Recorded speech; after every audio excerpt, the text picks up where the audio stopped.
자, 우리 다 같이 한번 인사하고 오늘 시작합시다. 반갑습니다. 반갑습니다. 또 반갑습니다. 하루에 2개 찍으려고 하니까 죽겠네. 그래 방정 맞은다는 거. 하루에 2개를 찍으려고 하니까 제 영혼에는 참 큰 기쁨이 밀려옵니다. 자, 오늘 그 영상은 27절에서부터 30절 말씀까지 1장 27절에서 30절 우리 김영근 전사님이 한번 읽어주시겠습니까? 읽겠습니다. 야. 오직 너희는 그리스도의 복음에 합당하게 생활하라. 이는 내가 너희에게 가보나 떠나 있으나 너희가 한 마음으로 서서 한 뜻으로 복음의 신앙을 위하여 협력하는 것과 무슨 일에든지 대적하는 자들 때문에 두려워하지 아니하는 이 일을 듣고자 함이라. 이것이 그들에게는 멸망의 증거요 너희에게는 구원의 증거니 이는 하나님께로부터 난 것이라. 그리스도를 위하여 너희에게 은혜를 주신 것은 다만 그를 믿을 뿐 아니라 또한 그를 위하여 고난도 받게 하려 하심이라. 너희에게도 그와 같은 싸움이 있으니 너희가 내 안에서 본 바요 이제도 내 안에서 듣는 바니라. 아멘. 네, 좋습니다. 자, 우리 그러면 27절부터 본격적으로 이 말씀을 한번 말씀의 의미를 확인해 보도록 하겠습니다. 먼저 27절 말씀 보면 오직 너희는 그리스도의 복음에 합당하게 생활하라 이렇게 합당하게 생활하라.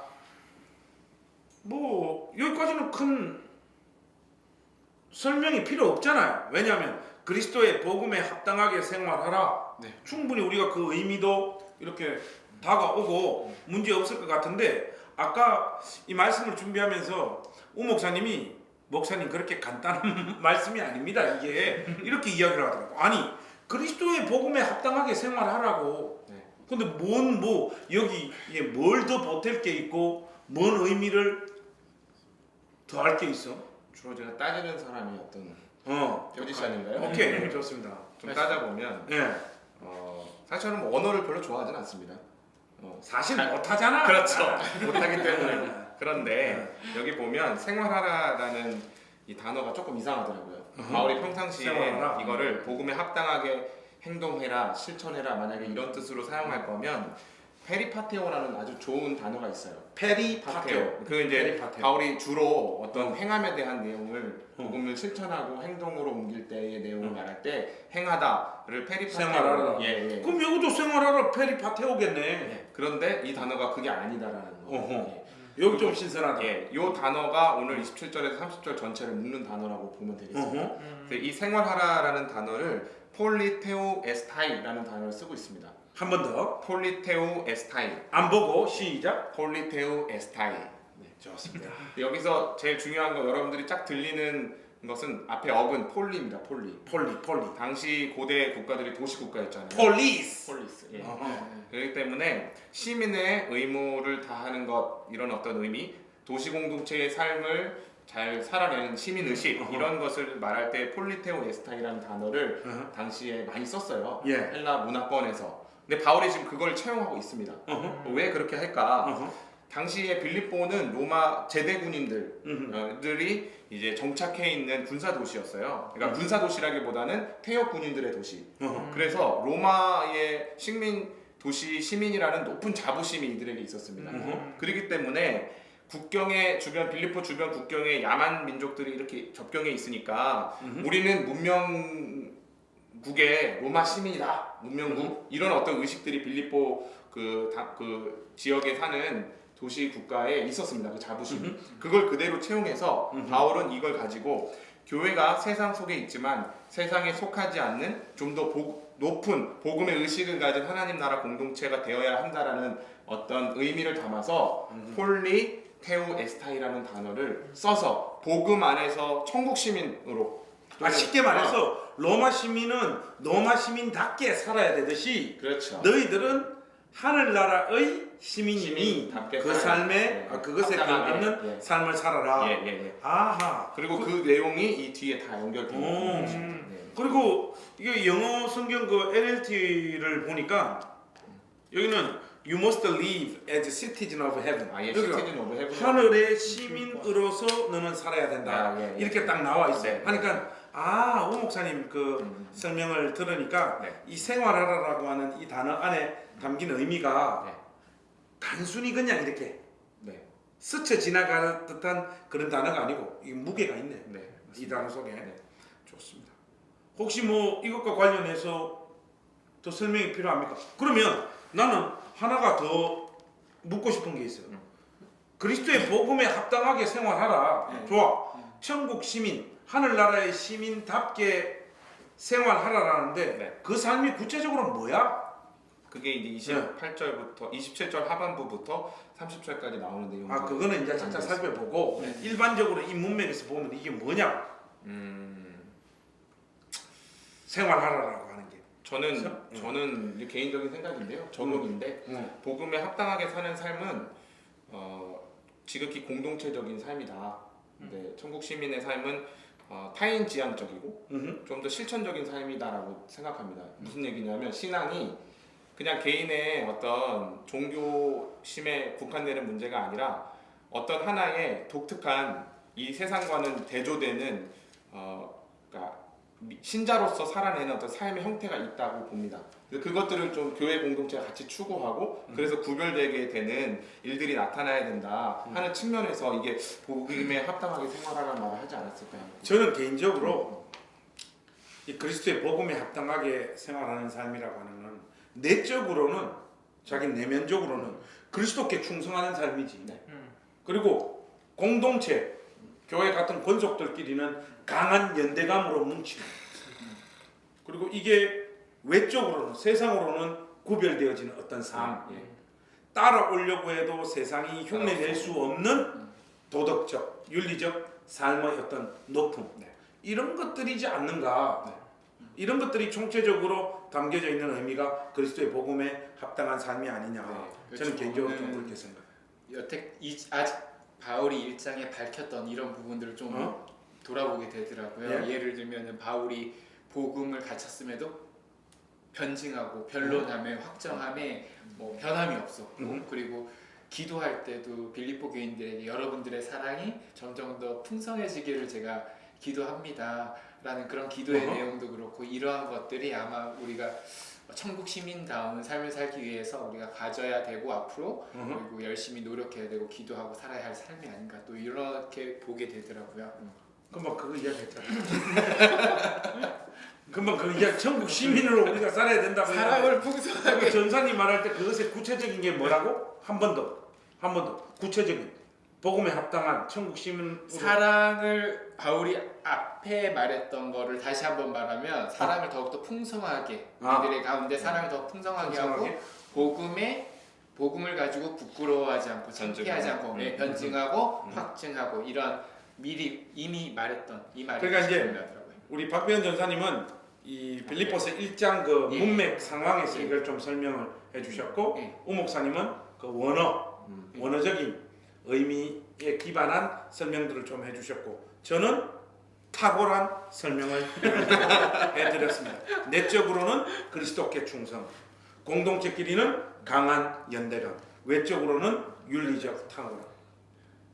목사님이 말씀하신 내용이 오늘 27절 하반부에 드러나요. 그래요? 예. 그거는 좀 이제 하반부에 가서 한번 확인하도록 하고 그리고 27절 한번 봅시다. 또 보면 이는 내가 너희에게 가보나 떠나 있으나 사도 바울이 이 말 참 많이 하네. 살든지 죽든지 가보나 떠나 있으나 그죠? 이런 표현을 굉장히 이렇게 많이 쓰네. 그리고 이거는 나는 어떤 삶의 자리로 부름받더라도 괜찮다 라고 하는 이런 뉘앙스도 좀 이렇게 깔려 있는 것 같아. 그러면 거기에 걸맞는 환경과 상황 속에서 나는 믿음으로 살겠다. 약간 이런 어떤 뉘앙스가 이렇게 깔려 있는. 근데 당부죠. 내가 없어도 잘해라. 제가 옛날에 그 박영선 목사님하고 그 칙설책 그 대담집 할 때 그때 제가 청빙권이 있었거든요. 여기서 이제 비밀이 공개됩니다. 직설 때. 그래서 목사님 개척할 때잖아요. 책에는 이제 안 나왔는데 목사님 청빙 가야 되나 개척 가야 되나 고민이 많이 된다 하니까 박 목사님 기가 막힌 말 하더라. 나는 네가 어떤 삶을 선택하더라도 내가 그 삶 응원할게. 왜냐하면 하나님이 네가 이 삶을 선택하든 이 삶을 선택하든 그 가운데 은혜를 부어 주실 것이기 때문에 그게 참 잊을 수가 없어요. 근데 우리는 너무 하나님의 뜻이나 섭리를 단선적으로 네. 단일하게 이렇게 좀 이해하려고 해요. 내 삶을 향한 주님의 뜻이 무엇입니까? 인생이 무엇입니까? 어떤 결정을 해야 됩니까? 우리 흔히 하는 말로 짬뽕을 먹어야 됩니까? 짜장면을 먹어야 됩니까? 아니면 짬짜면을 먹어야 됩니까? 뭐 이런 식의 어떤 그러나 하나님의 뜻은 사실은 단일한 어떤 거라기보다도 우리 삶이 어떤 자리로 가든지 그 가운데 하나님께서 은혜를 부어주시고 거기에 걸맞는 삶을 사는 게 중요합니다. 여하튼 이거는 뭐 큰 흐름에서 중요한 게 아니고 이는 내가 너희에게 가보나 떠나 있으나 너희가 한 마음으로 서서 한 뜻으로 복음의 신앙을 위하여 협력하는 것과 이건 아까 제가 말했던 세 가지 중에 신자들끼리 어떤 강한 연대를 지금 조금 의미하는 것 같아요. 그렇지 않습니까? 여기에 해당되어지는 어떤 좀 좋은 설명이 있습니까? 요 한 마음 한 뜻. 약간 어떤 그림이 지금 좀 떠오르려고 하는데 이게 그 방금 생활하라가 정치적인 용어였잖아요. 시민의식. 시민, 네, 네. 시민으로 네, 뭐 정치가 삶이니까. 삶이니까. 네. 그런데 이제 군사 용어와 운동 용어를 다 바로 연달아서 여기에 그러니까 27절 안에 세 가지 다 나와요. 근데 한 마음으로 서다 이거는 한 마음으로 서다 이 서서는 군사 용어. 군사 용어로. 이게 이렇게 스크럽 짜는 거예요. 그거 옛날에 뭐 영화 같은 데 보면 로마 제국 이런 거 보면 병사들 자기들 방패끼리 이렇게 나란히 이렇게 따다다다부터 이거 뚫지 못하잖아요. 스파르타. 네, 그래서 로마군을 이길 수 없는 게 반패로 딱 밀고 들어가면서 하나로 하면서 창으로 찌르 수십 그 표현이 한 마음으로 서서 딱 강하게 연대하라는 거죠. 그러니까 정확하게 목사님 말씀하신 내용이고.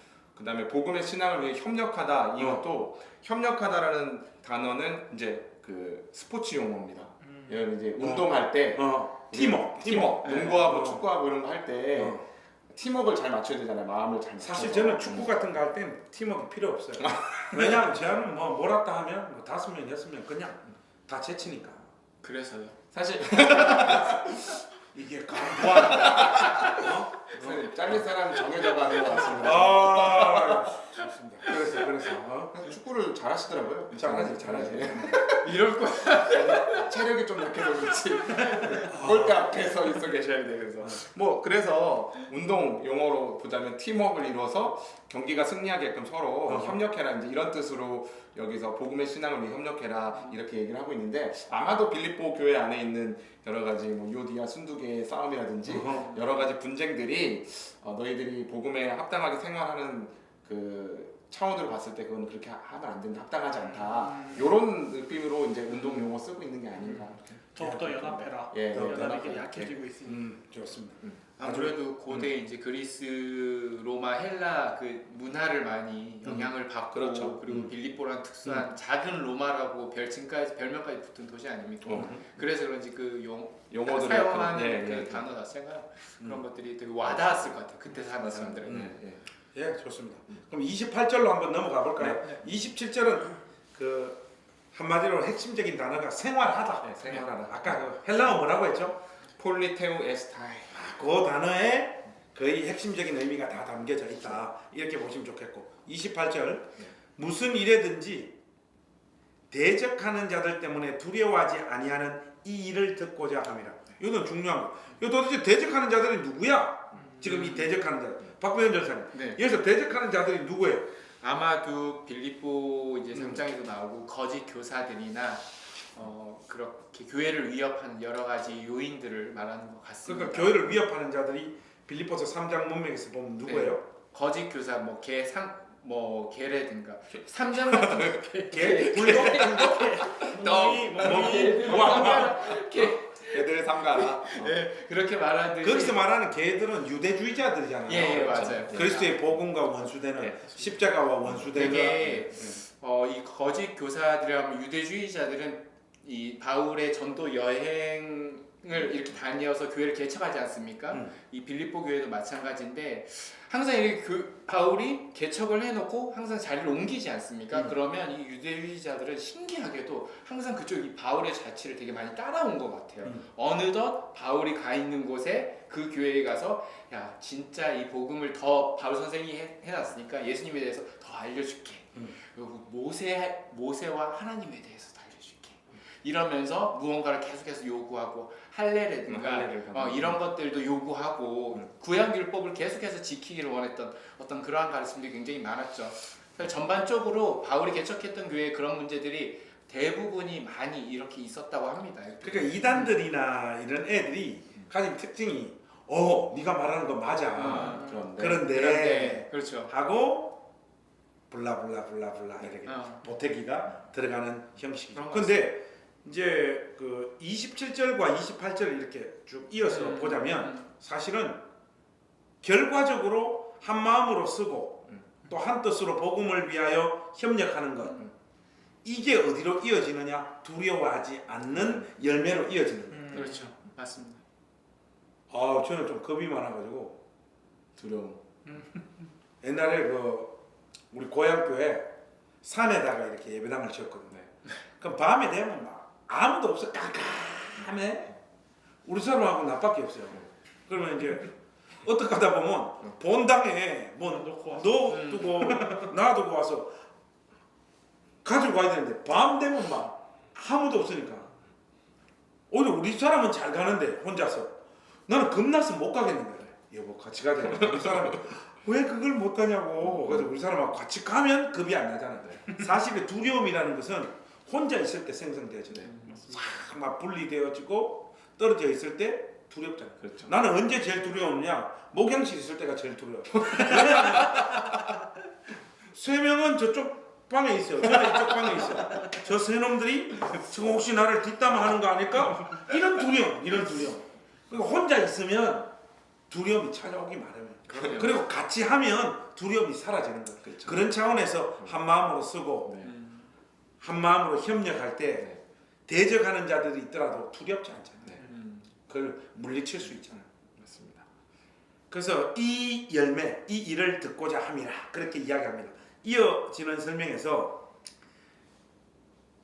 이것이 그들에게는 멸망의 증거요 너희에게는 구원의 증거니 이는 하나님께로부터 난 것이라 이렇게 말합니다. 당연히 그리스도 예수의 복음에 대적하는 그들은 그런 행위 자체가 멸망받을 증거라는 거예요. 맞습니다. 멸망받을 증거. 우리가 보통 이러잖아요. 뭐 교회를 괴롭히고 교회를 어렵게 하고 신실한 그리스도인들을 핍박하는 사람들에게 하나님 저들이 멸망당하는 구체적인 표징을 보여주시옵소서 이러잖아요. 그거 자체가 벌써 그게 멸망의 증거라고. 그게 다른 표징이 필요가 없어요. 마지막 날 절단 날 거예요. 그리고 당연히 한마음 한뜻으로 이 예수 그리스도의 복음에 대적하는 자들과 맞서는 것. 이것이 신자들에게는 구원받은 증거인 거죠. 이 말씀이 28절인 것 같습니다. 혹시 28절에 더 설명이 필요합니까? 두려움이 왜 발생하는지에 대해서 좀 실질적으로 생각을 해보면 뭘 하니까 두려울 거 아니에요. 상대편 쪽에서 그렇죠. 유대주의자들이 들어오는 게 그냥 단순히 두렵다기보다는 아마도 박 전사님 방금 설명 잘 해주신 것처럼 그 바울이 교회를 세워가는 어떤 지역에는 항상 디아스포라되어 있는 유대 회당이 있었어요. 그리고 항상 유대 회당은 그 지역의 어떤 특색과 지역의 유지들이나 어떤 경제적인 여러 가지 면들에 있어서 또 나름 모종의 이런 연합들이 있었습니다. 쉽게 말해서 당시 고대 사회 도시 국가이기 때문에 그 도시를 움직이는 정치적이고 경제적인 조합들이 있었어요. 길드라고 하는데 거기에 가담하는 것이 어떻게 보면 아까 그 폴리스에 소속되는 건데 그렇지. 그런 상인 조합이라든지 그런 결합들, 정치적인 결합들 안에 거기에 저항을 한 거죠. 왜냐하면 이 국가들은 다 우상 숭배하는 국가들이니까 아마도 빌립보 교회는 거기에 저항했을 것 같아요. 가담하지 않으니까 결국에는 어떤 불이익이 발생하냐, 뭐 경제적인 경제적인 불이익이 발생하거나 혼자 고립된다든지 이런 그 어려움들이 발생하지 않았을까. 그것들에 대한 두려움이 분명히 있었을 것 같습니다. 그 이야기 하니까 네. 지금 금방 떠오르는 게 30절에 보면 너희에게도 그와 같은 싸움이 있으니 했잖아요. 네. 이 싸움이 이 두려워하지 않는 네. 이들과 맞서는 담대하게 네. 이 싸움을 말하는 것 같아요. 그렇죠. 예, 맞습니다. 보면 특히 우 목사님이 잘 설명해 주셨지만은 빌립보라고 하는 도시에서 사도 바울이 점치는 소녀 안에 있는 귀신을 쫓아내고 네. 감옥에 가잖아요. 맞습니다. 그게 그거잖아. 내가 이 여자 소녀를 통해 가지고 점쳐가지고 돈벌이 하는데 사도 바울이 결정적으로 방해했다. 이거잖아. 영업방해. 그러니까 여기는 업무방해. 이방 신을 섬기는 그 종교를 중심으로 해서 아까 말했던 길드, 네. 어떤 협회들이 형성되어져 있는데 거기에 빌립보 교회 식구들은 참여할 수가 없는 거죠. 네. 당연히 참여 안 하니까 어떤 일을 겪겠어요. 경제적인 손실. 요즘 우리로 치면 직장도 제대로 가질 수 없고 번듯한 직업도 얻을 수 없는 이런 상황 가운데 내몰리는 거예요. 맞습니다. 그걸 두려워하지 말라. 이런 차원에서 지금 설명. 그러니까 이게 굉장히 추상적인 게 아니고 굉장히 현실에서 당하는 실질적인 프레셔 앞에서 믿음으로 저항하는 그런 뜻이네요. 그래서 29절에 그리스도를 위해서 너에게 은혜를 주신 게 다만 믿는 것만이 아니라 그를 위해서 고난도 받게 하려 하심이라고 얘기하는 이유가 결국에는 너희가 복음 안에 합당하게 생활하다 보면 그러한 저항을 겪을 거고 두려워할 일이 생길 텐데 그것으로 인해서 고난을 받는 것이 도리어 아까 목사님 설명 잘 해주신 것처럼 우리가 멸망하는 자들이 아니라 구원받는 자들이라는 증거가 된다는. 여기 보니까 사회병 생겼네 이제. 아니 그 29절 그 내가 이어가 다음은 이제 29절 해야 된다. 쥐가 하고 있어. 이게 문맥이 또 30절까지 갔길래. 사회 한번 보고 싶어? 아니. 그래서 딱 설명이 딱 맞아요. 이게 네. 아구가 맞아 네. 떨어지면서 이렇게 네. 착착착착 이어지는 말씀입니다. 짧은 날도 있어야 되니까. 예. 저는 개인적으로 이제 들으면서 약간 문맥이랑 조금 벗어난 이야기이긴 하고 조금 다른 방향이긴 한데 그런 이야기 잘하잖아. 이 대적들이 그러니까 지금 계속 설명을 해주신 거는 교회 외부의 대적들에 대해서 많이 논의가 됐잖아요. 그렇죠. 근데 그것뿐만 아니라 교회 안에서도 분명하게 이 주의해야 되는 부분들 그리고 두려워하지 않아야 되는 부분들을 같이 이야기하고 있다는 느낌이 듭니다. 왜냐하면 하나됨이 분명히 필요하고 연합이 약해져 있으니까 너희들 서로 더 연합하라는 뉘앙스로 계속 전개가 돼가고 있는데 사실은 이 하나됨이라는 게 자칫 잘못하게 되면 획일화되기가 쉽잖아요. 그러면 획일화된 공동체는 조금 다른 이야기를 받아들이지 못하는 통일성을 갖추지 못할 수 있는 그런 위험들이 있는데 그런 어떤 복음 안에서의 조금은 다른 이야기일지라도 하나 될 수 있는 이야기라면 받아들일 수 있는 용기를 내라. 조금 다른 이야기들을 너무 배척하고 두려워하지 말아라. 서로. 하는 뉘앙스도 있지 않나 하는 생각이 좀 들었습니다. 그렇게 또 생각할 수 있겠네요. 진짜 그렇게 생각해? 좋습니다. 그래서 어쨌든 요 흐름대로 이렇게 좀 가면 그래서 그리스도를 위하여 너희에게 은혜를 주신 것은 은혜 주신 목적이 뭐냐는 거예요. 다만 그를 믿을 뿐만 아니라 은혜 때문에 내가 예수를 믿게 되었습니다. 그것뿐만 아니라 또한 그를 위하여 고난도 받게 하려 하십니다. 이게 정어로 이 전형적으로 이게 영어로 하자면 not only A but also B. 학교 다닐 때 그 수고 많이 외웠잖아요. 뭐 be A as well as A. 뭐 이거 학교 다닐 때 이거 많이 했잖아. 전형적 이것뿐만 아니라 이것 또한. 그러니까 이게 딱 이 문구예요, 그죠? 이 문구인데 의미 있는 거는 그를 믿을 뿐만 아니라 또한 그를 위하여 고난도 받게 하려 하십니다. 하나님 우리에게 은혜를 주신 이유가 고난도 받게 하려 하십니다. 참. 우리 박 전사님이 하고 싶은 말이 한 마디 있을 것 같아요. 받아들이기 굉장히 좀 힘든. 아니 사실 아는데 굉장히 듣기 힘든 말씀인 것 같습니다. 우리는 은혜를 항상 받고 싶어 하는데 그 가운데 고난도 하나님께서 허락하셨다라고 우리한테 고난도 준다라는 거죠. 그리고 또 우리들은 앞에서 말했던 것처럼 천국 시민이니까 그 고난에 대한 우리들의 자세는 또 복음에 합당한 삶을 해야 돼. 이 세상의 논리는 한 대 치면 갚아줘야 돼. 한 대 맞으면 뺨 때리면 자기도 때려야 되고 갚은 만큼 받은 만큼 갚아야 되고 이 세상의 논리인데 이 천국 삶의 논리는 고난도 하나님께서 주셨으니 우리들의 반응이라는 것은 복음에 또 합당한 생활을 또 살래요. 야, 이러한 고백과 어떤 말씀들이 쉽지 않은 것 같습니다. 정말 무겁게 다가옵니다. 이게 영어 성경으로 보면 번역이 더 황당해요. 프리빌리지. The privilege of suffering for him. 그를 위하여 고난받는 특권 또한 주었다. 그러니까 이걸 의대로 번역을 하자면 예수 믿는 것도 은혜고 고난도 은혜라는 고난받는 것도 은혜. 그 쉽게 말해가지고 한 사람의 인간이 이 세상에 태어나서 예수 그리스도의 복음을 위하여 수고하고 고난받는 것보다 더 큰 명예와 영광이 없다라는 뜻이죠. 그 우리 같은 한낱 피조물에 불과한 인생들이 우주의 주인이신 하나님의 영광을 위하여 수고하고 고난을 받을 수 있는 자리로 초대받고 있다라는 것. 이게 우리가 은혜 받은 이유인 거예요. 목사님 고난 받고 있으면 은혜 받고 있는 중입니까?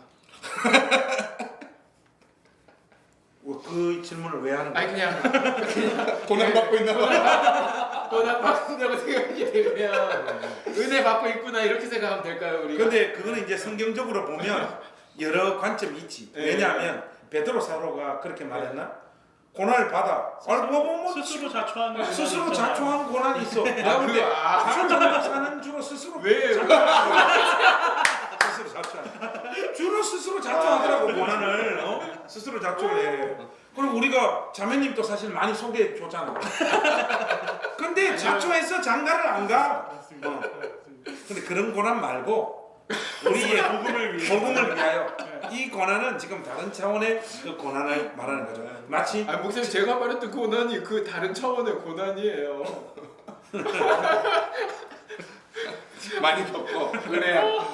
고난 받고 있어요. 우리 이럽시다. 우리 세 사람은 그 주님 주신 은혜로 말미암아 그리스도를 더욱 힘차게 믿는 그 은혜 자리에 서고, 우리 전사님은 박배현 전사님은 그리스도를 위하여 고난도 받는 그 특권의 은혜를 누리는 인생이 되기를. 아 이거 하나님 주님의 말씀이니까 축복합니다. 아멘. 네, 좋습니다. 아멘. 평생 독신으로 하나님 섬기는 그 고난도. 기도 많이 부탁드립니다.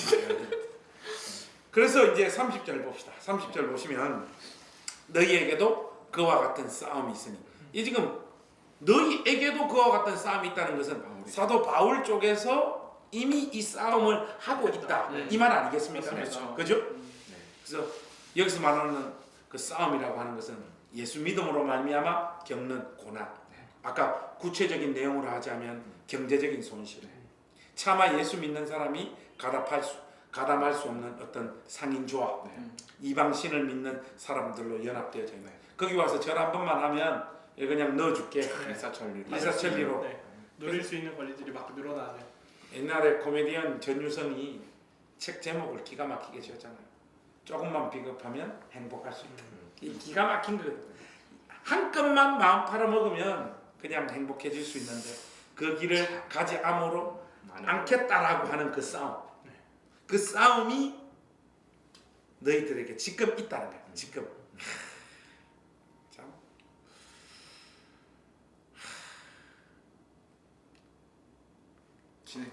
그래서 1장 앞부분에 보면 이 바울의 어떤 번증과 확증함에 은혜로 참여했다고 하잖아요. 빌립보 교인들이. 그렇죠. 뭐 저게 참게 뭐 재정적으로 그거 할때 오 목사님이 코이노니아 하면서 재정적인 어떤 헌신, 그걸 코이노니아의 어떤 핵심적인 가치로 설명을 했잖아요. 그러니까 지금 뭐 여기서 보면 더 실제적인 경제적인 재정적인 타격과 어려움이 이 빌립보 교인들에게 있었을 텐데 그럼에도 불구하고 바울에게 허리를 졸라매고 코이노니아 할 수 있었던 것을 보면 그런 것도 참 귀하죠. 그래서 2장 17절에 너희 믿음의 재물과 섬김 위에 나를 전제로 드릴지라도 이렇게 얘기를 하잖아요. 그러니까 빌립보 교인들이 했던 그런 헌신, 그게 이제 구체적으로 재물에 그러니까 피를 고열을 짜서 지금 자기한테 보낸 거 아니에요. 그러죠. 그러니까 나도 너희를 위해서 어. 내 몸을 어. 다 드릴 수 있다 전제로 이렇게까지 얘기를 하고 서로의 그 아주 깊은 애틋한. 신뢰와 애틋함과 친밀한 네. 서로를 생각하는 마음들이 쫙 이렇게 깔려 있는 거예요. 내 고난, 네 고난, 네 고난, 내 고난 그거 좀 말하고 있는 것 같습니다. 그게 저는 30절을 보면서 느꼈던 거는 그 이전 시간에 나왔었던 것처럼 바울이 그 빌립보 교인들에게 자신을 본받으라는 뉘앙스가 있었다고 했잖아요. 네. 네, 나를 본받아서 너희들도 협력해야 된다라는 이야기로. 근데 그러면 뭐 사실은 뭐 위기를 따지거나 앞뒤를 따질 수는 없지만 먼저 된 사람으로 나중된 사람을 배려하는 뉘앙스가 나오다가 요 마지막 30절에 가서는 그거를 뒤집어서 이제 격려하는 차원이 되는 것 같은 느낌이에요. 바울이 내가 윗사람이었던 것처럼 이야기를 했었지만 지금은 이제는 빌립보 교인들을 더 끌어올려서 너희도 나와 같은 사람이다. 너희도 나와 같은 고난을 받았고 내가 했던 것처럼 너희들도 하고 있다라는 거를 격려하고 있는 모습이 아닌가 하는 생각이 좀 들었어요. 하기야 이게 사도 바울이 그 빌립보 교회 식구들이 보내주는 돈 갖고 저 줄줄이 비엔나 하고 어? 라면하고 빵하고 라면하고 이렇게 맛있는 거 먹을 거 다 먹고 지는 편안하게 살면서 성도들한테 이 말을 할 수는 없는 거죠. 그렇죠. 맞습니다. 그잖아요. 네. 이거는 말씀 전하는 우리에게도 굉장히 시사하는 바 커요. 너희가 내 안에서 본 바요. 이제도 내 안에서 듣는 바니라. 내가 분투하고 싸우고 있는 그 싸움을 너희들이 똑같이 지금도 싸우고 있다. 여기는 아까 우리 김현근 전사님 이야기 들어보니까 이런 뉘앙스가 좀 깔려 있는 것 같아요.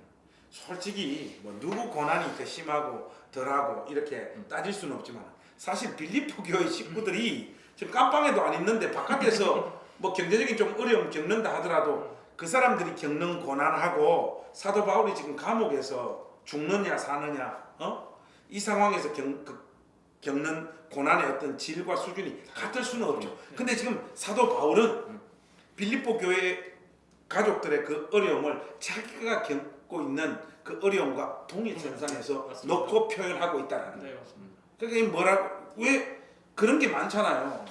그 교회에서 누가 제일 깡패인가 하면 그 교회를 세우기 위해서 헌금 제일 많이 하고 고생 제일 많이 한 사람.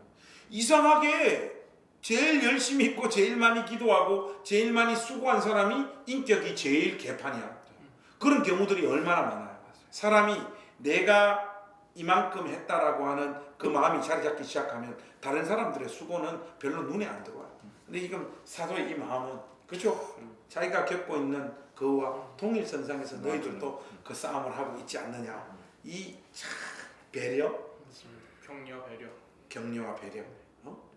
또 너희와 또 여기서 하나 좀 더 생각하는 것은 복음, 예수 그리스도의 복음이 우리 가운데 와서 그 은혜의 역사로 말미암아 예수 그리스도를 믿었을 때 신자 각 사람이 맞이하는 경험들이 보편적으로 좀 다 비슷한 것 같아요. 네, 맞습니다. 그게 뭐냐? 고난이야.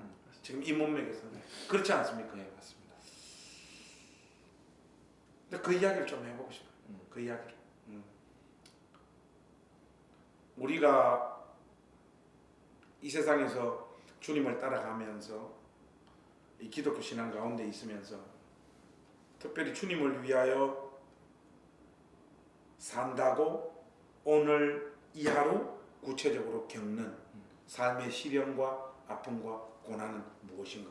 우리한테 좀 물어봐야 될 것 같아요. 물어보신 건가요, 저? 오 목사님은 뭡니까? 저는 네. 불확실성의 고난인 것 같아요. 그러니까 뭔 말이야? 삶이 어떻게 흘러갈지 모르고 그냥 오늘 하루 살지 내일이 보장 안 돼 있는 뭐 그 경제적인 것도 있고요. 경제적인 그게지. 크게 크죠 사실 그게. 그러니까 이제 그런 부분에서 확신이 없고 그러기 때문에 불안이 찾아오고 두려움이 찾아오는 거. 여기 이제 그 문맥 안에서 그런 것들이 고난인 것 같아요. 그러니까 그거는 꼭 뭐 내가 그리스도를 위하여 받는 고난이다. 아니면 내 개인적인 어디 가서 도박하고 이상한 투자해갖고 경제적인 고난을 겪을 수도 있는 거지만 그게 아니라면 성실하게 살고 복음에 합당하게 살려고 애쓰지만 그럼에도 불구하고 찾아오는 경제적인 어려움들 그것 속에서 느껴지는 내일을 모르겠는 불확실성. 음. 근데 이게 두 새끼들을 어떻게 키우지? 뭐 이런 불안함들은 늘 있는 것 같고 그런 게 저는 어떻게 보면 그리스도인들에게 늘 있는 고난인 것 같아요. 예수 믿었기 때문에 막 잘 되고 형통하고 회복되고 물질적으로도 아주 풍성하고 그런 역사만 있는 게 아니라는 거죠. 그걸 받아들일 수 있는 마음이 필요한 것 같아요. 조금. 예. 우리 김영은 전사님은 뭐 힘든 게 있습니까? 예수 믿어가 힘든 거. 예수 믿어서 힘든 거는 사실 저는 그렇게 많이 실질적으로 핍박을 받거나 이런 적은 거의 없어서 잘 못 느끼는데 이렇게 오늘 문맥 안에서 들었던 생각은 그 앞선 문맥에서 29절에서 이제 저희들의 계속 논의가 고난도 은혜일 수 있다라는 논의였잖아요. 근데 얼핏 드는 생각이 하나님께서 하나님 복음을 위해서 받는 고난을 제 스스로 그거를 은혜라고 못 느끼는 게 가장 큰 고난일 것 같아요. 이게 자칫 잘못하면 이게 하나님으로부터 오는 거다라고 생각을 안 하고 그거를 이제 거부해내거나 아니면 계속 투덜대고 툴툴대면서 나한테 왜 이런 일이 계속 네, 일어나? 네. 그렇게 하나님의 사인을 받지 못하는 게 가장 큰 두려움인 것 같습니다. 그렇게 되면 그게 바로 구원의 증거를 놓치는 거고 어떻게 보면 멸망의 증거로 가버리는 한국이 될 수 있으니까. 우리 박병현 전사님은 뭐가 있을까요? 저는 이제 사역하고 이제 열심히 한다고 한 것 같습니다. 뭐 게으름 피지 않고 열심히 한 것 같은데 가끔 제가 이제 걸어왔던 이런 길들이 의심이 될 때가 가끔씩 있어요. 이렇게 열심히 해봤자 사람들 잘 안 변하고 그리고 뭔가 이만큼 이렇게 했으면 뭔가 좀 더 나아가야 될 것 같기도 하고 그런데 뭐 나아지는 점도 아무것도 보이진 않고 그러니까 열심히 하나님 말씀 가르치고 처음 했던 그런 마음들도 점점 줄어드는 그런 게 왔다 갔다 하는데 그럴 때도 있고 그렇게 어떤 사역에 제가 이제 이런 일들을 함에 따라서 함에 달려감에 굉장히 회의가 될 때 그럴 때 너무나 힘든 것 같습니다. 이게 맞아요. 그 세 사람 이야기를 들으니까 그리스도를 위하여 고난 받는 게 없어 지금. 없으니까 막 쥐어 짜는 거야 지금. 쥐어 짜서 그냥 아무 소리나 방송 분량만 지금 채우려고 하는 거 같아. 여기서 예를 들면 그와 같은 싸움이 있다. 나에게 너희가 내 안에서 본바요. 이제도 내 안에서 듣는 바처럼 너희들에게도 그 싸움이 있다는 거는 아까 오 목사님 잘 설명했잖아. 안 그래도 경제적으로 힘든 판에 코이노니아를 위해서 허리를 졸라가지고 사도 바울에게 물질적인 것들을 보내잖아. 보면 우리가 지금 작정하면 그리스도를 위하여 고난 받을 수 있어 지금도. 그렇죠. 응?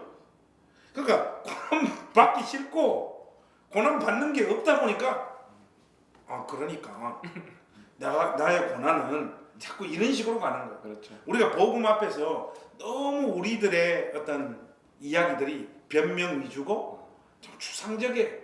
자, 내가 이 주님께서 피로 값주고 사신 교회를 위해서 내가 고난받기로 작정한 내가 받은 바 은혜를 쫓아 고난받기로 작정한다면 없겠어? 있죠. 특히 우리 교회는 또 이제 물질적인 거 많이 나누고 그러니까. 내가 그 하나씩 해줄게. 그 고난받을 마음에 준비돼 있어요? 내가 할당해줄게. 아멘. 좋아서. 네네. 우리 박 전사님은 그 가정이 아직 없으니까 그냥 교회에서 먹고 자고 24시간 교회를 위해서 기도해 하고 오 목사 어차피 돈이 없잖아. 하니까 집에 있는 돈 다 드려. 오케이. 김영근 전사님은 내가 좀 봐줄게. 감사합니다. 자, 좋아하네. 고난이 은혜인데. 자, 우리가 진짜 이거는 또 어떤 사람에게 너는 이 고난을 겪어 이건 또 폭력이고요. 그렇죠. 그거는 누구도 그렇게 할 자격이 없어요.